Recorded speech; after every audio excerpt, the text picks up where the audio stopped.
Hello and welcome to another video review for the Wind in the Willows series. This week it's the tournament from series 4. So this is the just the second episode I'm reviewing from series 4, and it's a fantastic series this one because of the railway problem that the characters face. That was kind of a thread that went through the whole of series 4. So without any ado, let's press on straight with it.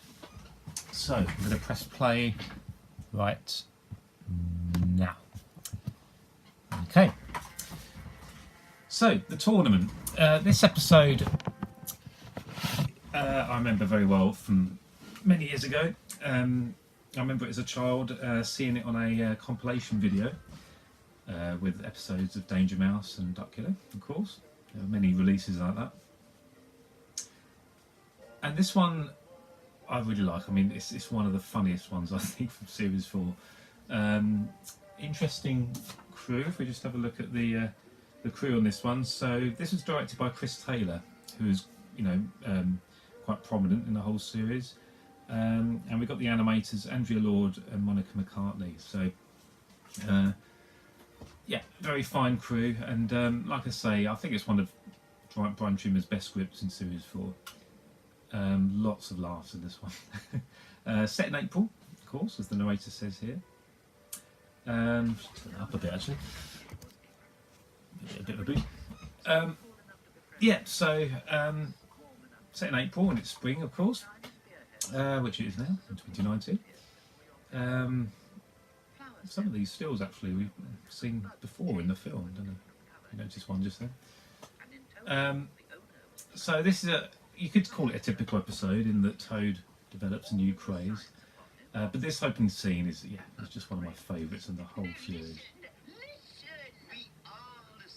So the others are getting desperate about this railway problem, trying to get through to Toad. So we're 4 episodes in, of course, in series 4, where this threat of a railway has been introduced that Badger is particularly worried about.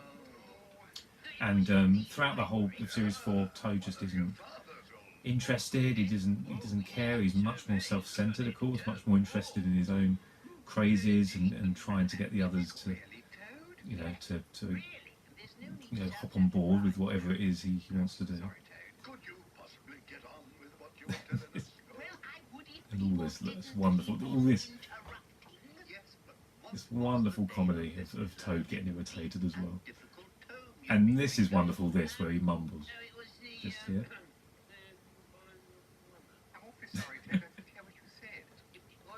And it's not the first time he's done that, but he's mumbling because he doesn't really want to say it, and then of course they can't hear him.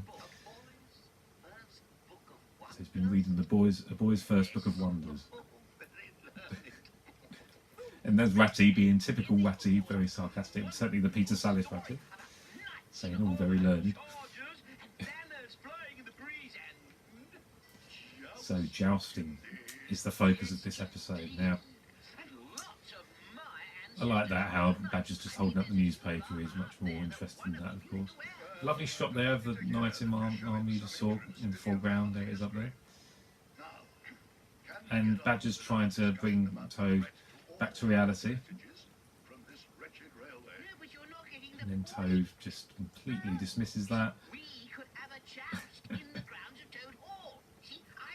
Now it's interesting, like many of you who know this series well will realise that there are actually there were more than one of each character, of each puppet, and Toad in particular has a slightly different look in other episodes. This is the Toad that Chris Taylor always used, and Barry Purvis and so on, and Jackie Cockle tended to use the other Toad, and they just got a different look.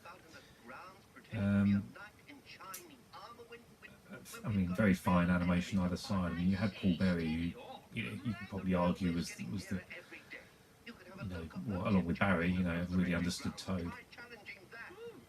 But you've got Andrea Lord and Monica McCartney animating Toad here. I don't know which one of them did Toad, but animated very finely, absolutely beautiful. So you can see the others getting really irritated with Toad here. Ratty's already pushed him and shoved him. Mole's tapped his fingers. You've got Badger holding the newspaper there and just getting irritated with it. Rightly so. Even Toad's getting irritated back. He gets Ratty back. Lovely bit of animation there, Ratty reacting to Toad's finger there. I love this doorknob falling off. And there's continuity with this and an episode 2, or 2 episodes back, which I won't review till the winter, but it's called Bricks and Mortar, which is all about Toad Hall needing looking at, needing building work. So we go from there to the Wildwood. There's Toad. He's put up posters already for a medieval tournament, and this makes me laugh as well. Just David Jason doing the Chief Weasel, pronouncing everything very clearly.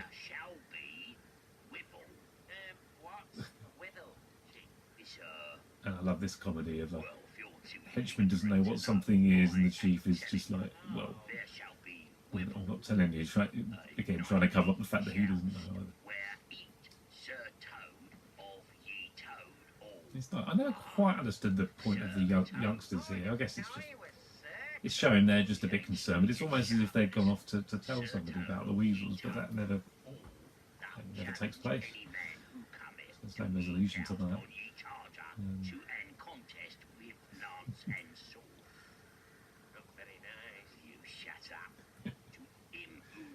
I love the way the Wildwood shot's done as well.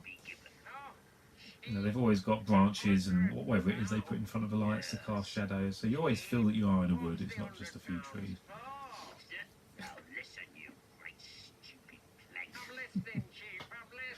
Now, Chris Taylor, I've said before, he actually got a bit tired of the series by the time Series 4 had come along. But you wouldn't know looking at, this is one of his episodes, of course. You wouldn't know looking at it. I think it's beautifully made, this one.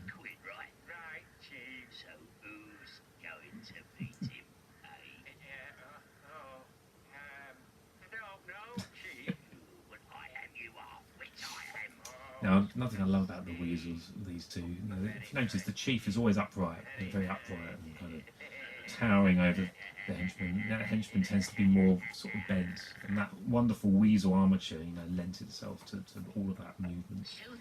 But yeah, he was bent over. Now, this is interesting because we saw Alfred in the very last episode of Review, the bonus one that I reviewed last week. In a very similar scenario, there's Alfred in the stable. We can see the caravan on the side there. And again, just like before, this is Toad trying to get Alfred enthused. This is Toad of the Times, of course, was great, but I love this scene. Best scene with Alfred, I think. He's just got that lovely accent as well, by Alan Bardsley. Saying, "Why?" That animation of Toad walking about, which they didn't have to do. They could have just had Toad sat there talking to Alfred, but it's so natural to walk around, isn't it? While he's telling a story and he's trying to get through it, he's walking around kind of as a secondary piece of animation. And I think that's another nod to this series, the detail that went into it. And even though they are at Series 4 here, and a lot of these people involved have worked on it for a long time, but they're still putting all the effort into it. And all the animation was so, not just the animation, but the quality of the puppets and everything got to such a high level by this point. And you can just see it. Timing is Now I never know what the hay bales are made of. I worked for Arbon and we had lots of hay bales there on Shaun the Sheep, but I don't think this is quite the same material. It looks just like real hay, doesn't it? But it can't really be because of the scale issues, unless they finally got it and chopped it. I don't know. I'll find out one day. So the way Toad is animated is really beautiful. Like I say, despite there being no Barry or Paul Berry involved in it.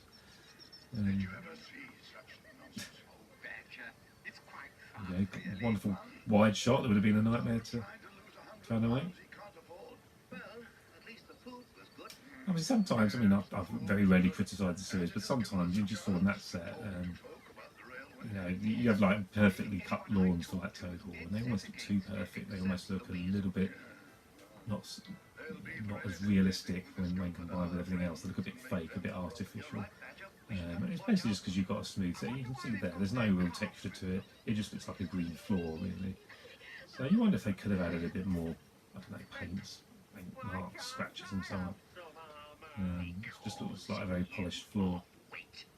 Shaun the Sheep, of course, I don't know what the material was called, but it was quite thick glass, and you know, when you're fixing puppets to the set, you always have to kind of do tie downs, which is where you drill holes into the set first, use sort of metal rods that you screw into the puppet's feet, and then a little washer or nuts sort of under the set, and then you screw as tight as you can. That secures the puppet down. The other method, of course, is to use magnets, and I'm pretty sure on this magnets would have been used. I mean, you know, in those days magnets were more common because you didn't want drilled holes over the place, and you know, you had to fill them in. It would have been trickier, I guess, with shooting on film. But tie downs now have a huge advantage in that they are more secure. That puppet's absolutely fixed when you use a tie down; it's not going anywhere. Whereas magnets, puppets can slide a little bit, you know, unless they're super strong. It makes me laugh. It's awful sort of trumpet playing.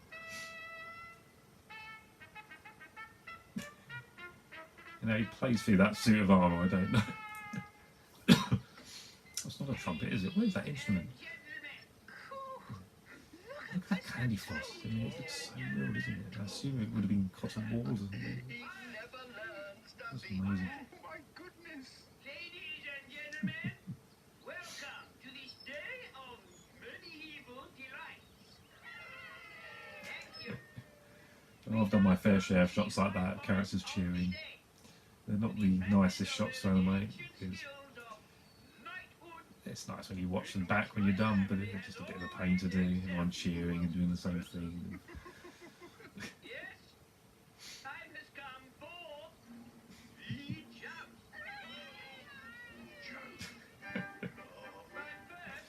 And you've got very medieval sounding music in the background here.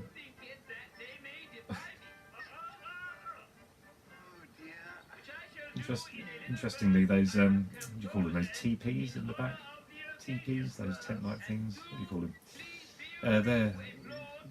They do exist still, or at least one or two of them in the archive. Not in the best of shape.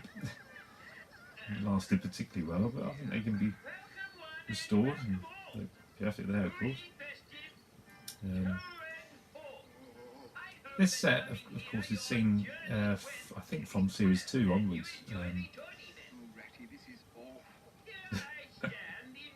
Mole saying this is awful. And you can see weasels there, so of course it's not just the youngsters that are there, you've got weasels.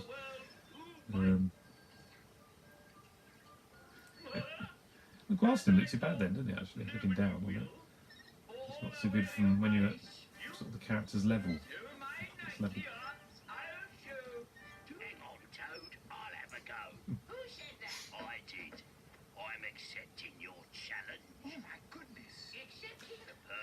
Now, as is often the case with Series 4 episodes, you know, we all, as an audience, we've kind of forgotten about the railway problem now, and partly because Ratty, Mole and Badger aren't really going on about it. But as you'll see, as we get to the end of the episode, it's kind of bookended in a way. You know, Badger refers to the railway problem once more, again trying to convince Toad that he should take note of it, and it's a real serious threat. But the majority of the episode, of course, like many of the others, is Toad focused. One of the reasons, of course, why they went into Series 5 with the Own Mr. Toad title, just to focus mainly on Toad. I mean, he's the central character, isn't he? You know, he's the one we want to see.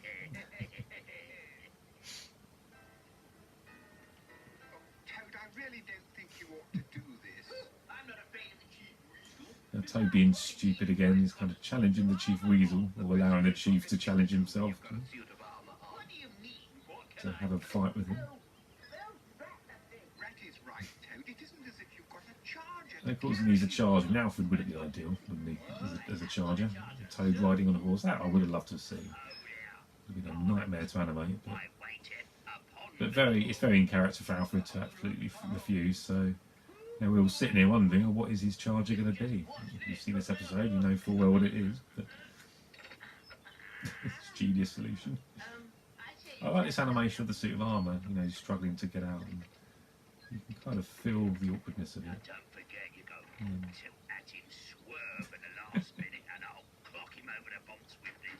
I just love the Weasels dialogue. I'll clock him over the bonds with this.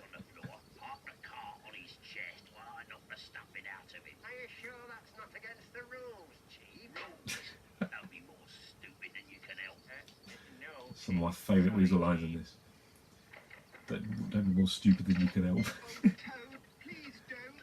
Where are you going? I going for my trusty charger, like I tell it. You Charger. Living in a dream world. That's what comes Oh, of there you reading go. infantile books. About to get his charger now, so there's nice animation of the others kind of turning here. And they turn around one by one. It is. It is motorbicycle. Great heavens. He's mad. And it's his motorbike, of course. Now these sort of shots were always tricky to animate because you've got to get the timing right. See how Badger just misses that. And often to get the timing absolutely right, they often plan backwards. I don't know if they would have for that, but certainly in a similar timing type scene in Talented Toads, they certainly did. But just getting that bite to come round and almost get Badger just at that moment, then you're animating Badger backwards. But also with vehicles, you know, you naturally have to get the animation very equal in terms of the increments, otherwise it really won't look natural. Which you don't do with anything else, you know, there's always slow in, slow out with everything you animate when it's character based, but when it's vehicles you've got to get that consistent speed. So there are ways, there's a secret way of getting that, which I learned from a fellow animator, Cosgrove Hall. I won't share it because it's his secret that he shared with me, so I promised I wouldn't share it with anyone else. But there is a very quick way of getting that. It's a way of measuring, but not by not using a ruler. I won't say any more. We get comments now, people wanting me to say. Yeah, this is funny. This is great timing as well. Beautiful timing of the chief here. And the sound effect as well. What have I done as well?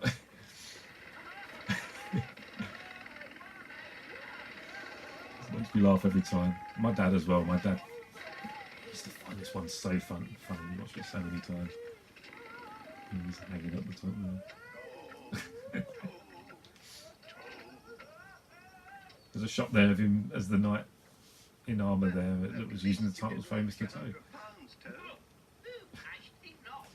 I love the composing of this scene. I love the way Toad is just seated there in the chair with Badger sort of towering over him. And when we cut to the wide here, And can we now in a moment, return to more consequential matters, such as considering our next that shot, I love that shot. Just the way the Toad is posed, beautiful with his legs crossed. He looks very kind of, rounds to be foolish in? Rest assured, just looks so self-centered and he's so conceited, so kind of, and if they win the day, we lose everything that's dear. that he's just got everything, hasn't he? Yeah. I think, mind you, the view was Now, this is typical of Toad, going on to, you. hinting at something else now. He's just had this craze all through this episode. The others trying to get him back on track in terms of, in understanding the problem with the railway, and then Toad's mind diverts again to this other craze that he's got. And what is it now? And he's slowly building up to it. You can see by the smug sort of look in his face. Hot air. Yeah.